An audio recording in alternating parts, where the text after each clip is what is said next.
জয় মা Manasa house wife Runu daily ব্লগে তোমাদের অনেক অনেক স্বাগত। নমস্কার বন্ধুরা, চলে এসেছি নতুন একটা ভিডিও নিয়ে। তো মায়ের পুজোর প্রস্তুতি শুরু হয়ে গেছে। আজকে এই ঘরটা পরিষ্কার করব।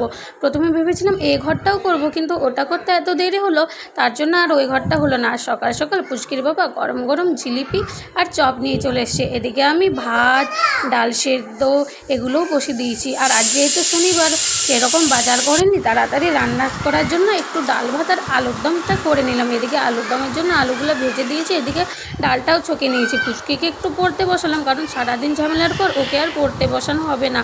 আর আজ যেহেতু টিউশন নেই, তাই একটু পড়তে বসিয়ে দিলাম। এদিকে ওর বাবা পরিষ্কার করতে শুরু করে দিয়েছে, আর আমি এদিক ওদিক কাজগুলো করে তারপর ওর সাথে যোগ দিয়ে দিয়েছি। এদিকে আজকে আমি দুটো চপ আর জিলিপি খেয়ে নিলাম। আজকে আর মুড়ি টুড়ি কিছু খাইনি। আর ওর বাবা দলের ঝুল পরিষ্কার করছে চিরুনি দিয়ে, এটা নাকি নিনজা টেকনিক। তারপর দেখো রুমটা খুব সুন্দরভাবে পরিষ্কার করে ফেলেছি আমরা দুজনে মিলে। আর এদিকে তারপর সবাই মিলে খেতে বসে গেছি। বাবার অবশ্য আগেই খাওয়া হয়ে গেছে, তোমাদেরকে তো বলেইছি বাবা আগে তাড়াতাড়ি খেয়ে নেয়।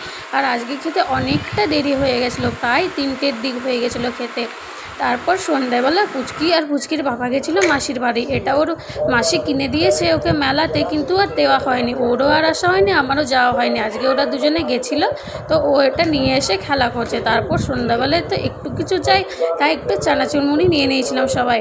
আর এদিকে টেস্ট ম্যাচ চলছে, বসে বসে খেলা দেখছিলাম।